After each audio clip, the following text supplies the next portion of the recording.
As the wind erodes and the water corrodes, altering everything we think we know, but we don't. It's all temporary, and it used to, but now the thought doesn't scare me or keep my feet from following one after another until I slumber. Then my mind, not my feet, wander and dream of people and places I'll never see again. I've mended as much mental anguish as I can, and now I try to use this language to take these thoughts from my head to my pen. Cause though I don't speak of my dead friends or the circumstances, often the blow never softens or yields.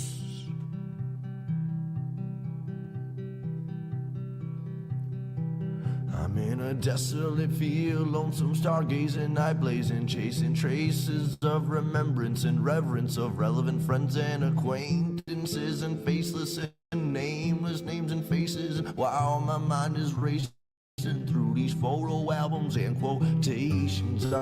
All these people and places far from me, for only land and stars I see when I'm outside of the mile-high city, which is not my city, for I was born 1,000 miles northeast of there, in the land of beer and lakes and pistol fire on MLK's birthday, where there is no minorities and segregation's mandatory. But that's a whole nother story altogether, and no matter the weather or hardships that any place brings, I'll still laugh when people shiver and say it's freezing, or say, hey, no, wait, I already had 18 mixed drinks, but I guess it's a Midwest thing, and I'm a mess from a dirty city and brought most of this filth I've gathered with me. Welcome to Experience Andy Weins Live. This is the kickoff episode. Last week we did a pilot. This is our first episode where we're going to get into it, do about 12, maybe 15 minutes on a single topic of what is relevant to me. Today, we're going to be talking about MVP, a minimally viable product, and that applies to business and life and everything else. We'll get started right after this verse. My work labors on as lovers sleep in each other's arms, remaining calm and collect. I begin my self-reflection process of redemption. Honestly, I don't know where this road leads, or if I'm even going. Could be rowing upstream, or worse, chasing my dreams to the peak, to finally be somebody doing something with what I have, rather than saying again and again that I can't and I won't anymore from this day forward. Cause Lord knows the past is set in stone, the present is yours to mold and to use for future uses. I know I'm a nuisance, I'm told, cause I'm neither young nor old, nor giant nor gnome. I don't sleep on these streets usually, though I've made thrones of my own. I don't sit well with idle hands, though don't know what to do when I'm home all alone. I'm a menace thrown from society, and as it lies to me, I'll smile silently as others do as they please. I am watching and listening, and I'm grinning all the while, cause sometimes all you can really do is smile. So as the work labors on, I'll keep on singing my songs, and this day's never done. We just keep on spinning around that sun, and well, through all these miles and trials, all I've learned to do is smile. Is to smile.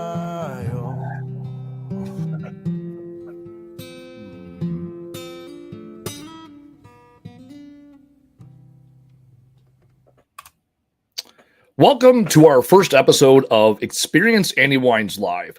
The reason I'm doing this is because I've often relied on other people and other people's ideas as to what content I put out there. And I know for me, it's important that I put out content. Historically, I use Mondays as my day to develop content because it's something I really have to push myself to do. And for me, it's all about front loading things throughout the week that you know that are necessary and yet might not be a natural strength of yours. And so that's why I'm doing this. And on Mondays, I record my podcast, and I've had other podcasts. And so this week and every week, starting Mondays, 13:30, I'm going to be covering one topic, and it's going to be a range of things. And today's topic is real simple, and it's really what this episode is all about. It is the MVP, a minimally viable product. I heard about this term about 4 or 5 months ago when I was doing or maybe a year ago now that I think about it, when I was doing a panel event where I was a panelist and we were judges awarding money to college students and young entrepreneurs with ideas. And what I realized that they knew at 2021 that I didn't realize until I was 30, 31 is that it's better to go into life with an idea and start running the play than it is to think you have to have this perfect idea. And this is something that I've struggled with. I talk about it in my book. I have a copy of it here. Like right here is a minimally viable product, not for resale. This is the very first copy I ever got on my book. After I got this book, I still made edits and corrections after 18 months, which turned into this book, which is the current second edition already in 2 months. I found edits and corrections. And as now I'm going through the audio book, I'm still making additional edits and corrections. In the past, I would have allowed this. I did, not even I would have. I did allow this to stop me from pursuing what I wanted to pursue in life. So I started doing junk removal as the Clutter Busters back in 2009, a little bit of my origin story, January of 2009. I had got laid off 2 days before Christmas in 2008. I was a combat veteran, unemployable, uncoachable, unmanageable, right? My attitude was not where it needed to be. And so what I started doing was driving around the northwest side of Milwaukee, picking up appliances and scrap on the side of the road because that's what I knew. I grew up doing it with my father, and that's where I went back to because it was something I could do. And so I used that time to start driving around. And then I realized people would pay me to go into their houses and clean them out. And then over time, what ended up happening, I got a job, I got stability, I got creativity, or I got stability and a paycheck and all those things. And I got away from doing junk removal because I no longer have the need. And yet I would think about it constantly. And then I thought, okay, I need to get an education before I can start this company. And then I went out and got a bachelor's degree at Cardinal Stritch. And then I said, oh, I need the money. Okay. And then I went out and I worked for a few years and I saved up money and I bartended and I put all my money aside. And I thought, I need a business partner to do this. And then I waited till I got home from a deployment and I partnered with my brother Isaac and we got into business. And then I convinced myself I didn't know enough about marketing. So I joined a franchise. All the while, I had what was necessary to start with a minimally viable product. I had a van, I had a trailer, I had good work ethic, I knew how to do junk removal, and yet I habitually let this mindset prevent me from moving forward. And we see this identified throughout our lives, whether it's in our businesses or even our relationships, where we have this paralysis by analysis. And often we've heard this term. And so what do you need to do to overcome that? And that's what I want to talk about today. Today and every day, it's about what can you do today. When I was in Guantanamo Bay, Cuba in 2014 and 2015, I was finishing up college and I started putting together a vision board, which I talk about in my book. And the vision board itself, I thought it was just this BS thing I had to do, right? I had to do for a class, not that I got to do it. And so I did it because I had to do it. And over time, I realized how important it was. I said, okay, I want to start a business. Well, there's all these digestible small chunks. Well, what can I do today? I can send an email. I can do some research. I can make some phone calls. These are all the things I can do. And those things are important because even when we do them poorly, it's better than not doing them at all. I talk about my book. I've gone through 5 or 6 rounds of edits, and I'm still finding grammatical errors within the text. If I waited until I had this perfect book that I was signed and sealed and I was happy with, and it said everything I wanted to say and nothing that I went to, it would never have gotten done. And that's the mindset I've had. And I see a lot of entrepreneurs, that's where they stop. And even in the personal side of things, right? It's like you want to ask out the girl, ask her out. You want to go to a concert and you got nobody to go with, buy one ticket and go. I often make that joke. I go to a lot of concerts by myself, and I've yet to go to a concert where I was the only person in attendance. Every time I've shown up to a concert, I found other people that were like-minded, that had hobbies as me, and I made friends while I was there. And often I make more and better friends going to concerts by myself than I do when I go with somebody else. All because I have this mindset where I stop and say, okay, it doesn't have to be perfect. It has to be something. My mantra for life is DTFT. Do the fucking thing. You know what the thing is. I don't know. You know what the thing is. You know where you want to get to. And yet, what is stopping you from making that first step? This is the work. This is the opportunity for you, whether you're going to listen to podcasts or read books or get counseling or get therapy or do meditation or do yoga or talk to someone significant in your life. There's all these things you can do to get over that mental hurdle. Is it a subject matter expert within your field you can talk to and say, okay, this is what I want to do. This is where I'm at. What's the first step? You don't need the 743 plays to get from where you're at to where you're going. You need the next step. What is it you're willing to do? Because when you do that, you get what you want in life. And we've all done it. We all walked into kindergarten for the first time by ourselves. We all walked into high school. We all went on a date of some sort. We all asked someone to be our friend. We've done it. And then we get to this place, all of a sudden, the naivety of life, right? We get to be an adults. And then we stop moving forward. We stop putting forth the effort, that risk of losing or the risk of failing. And when you fail, to fail forward, learn something. Every time you fail, you get that much closer to your goal. And so my challenge to you, my challenge to you is, how do you do that? Figure this out. 10 minutes a day. What is it you can do 10 minutes a day that you didn't do yesterday? And when people say, oh, I'm too busy. Okay.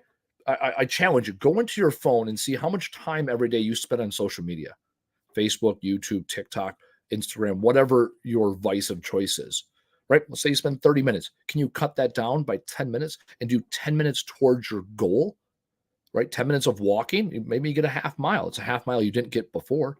I had dinner the other day with a good buddy of mine from my Vistage group. He talks about reading.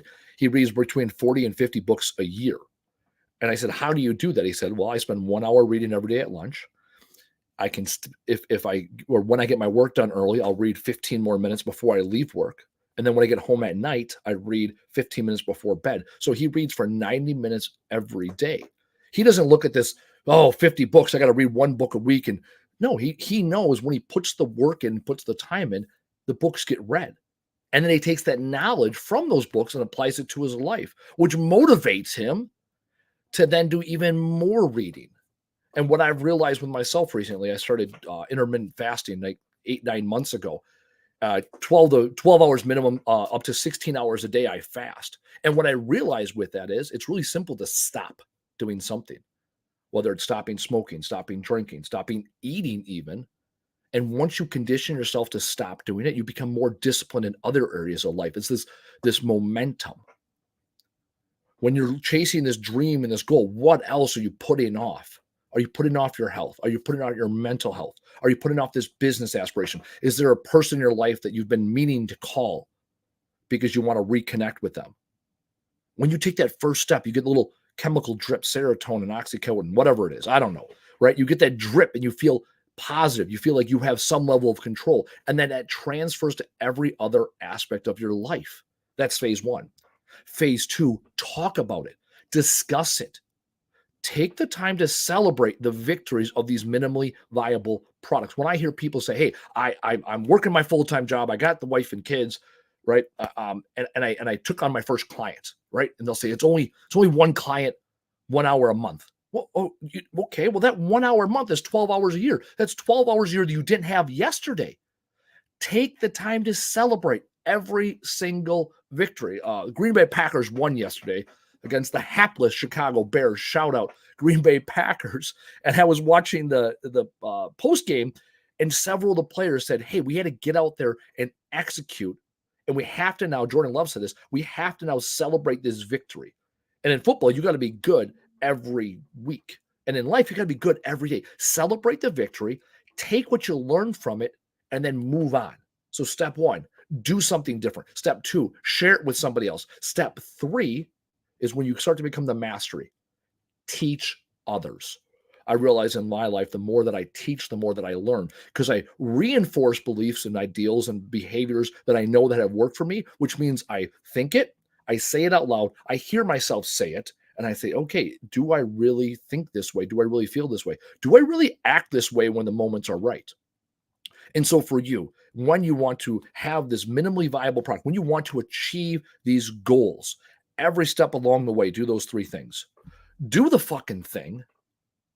Tell the world, as I talk about, and then share your victories with the world. Share what you learned along the way with the world. And then what you'll realize is there's going to be these three groups of people, and they're in everybody's life. They're the sometimes, the always, and the never people. And you will find out quickly who these sometimes people are. Sometimes they celebrate with you, sometimes they share, sometimes they care. The never people will never care, never share, never be part of your journey. And the always people, the advocates for your life, will always be there when you get these victories. And so for me, today is the first step. This is the minimally viable product. Andy, can you sit in front of a microphone for 15 minutes after listening to a song that your brother wrote 10 years ago and share your ideals with the world? Open yourself up. Yes, I can. Second thing I'm going to do, I'm going to tell people about what I did today. And the third thing, I'm going to share it with those that I know they're going to support me and encourage them to take on that next step. So for everybody out there that is struggling to do the thing, you got the paralysis by analysis. You got the perfection instead of what's good. In the military, we use the adage, a good plan today is better than a great plan tomorrow. I challenge you now. What is the good plan? What is the simple step? What is the 10 minutes you can do today to get you closer to that goal in the future? Do the thing. Tell other people about it and celebrate it. And share what you learned along the way. Teach it to others. When you do that, doesn't matter what the thing is in life. When you do that, you will be successful. This has been our first episode of Experience Andy Weins Live. I'm excited. I'm encouraged by the people that are watching here live. For people that are watching and engaging with this content, tell me if there's something I've said in the past or that I've covered, or things that you're not sure where I feel about them. I would love to know what topic ideas you want me to take some time to dig into, peel back some layers and talk about, because when I put this content out, it's my way of throwing it against the world. So, or throwing against the wall and seeing how the world responds. See, we don't fix any of this shit in post, right? I'm going to say things that are not going to line up, and that's okay.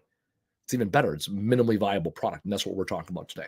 So my 3-step plan for life is do the fucking thing, tell the fucking world, and show the fuck up. We will see you when you show up next week.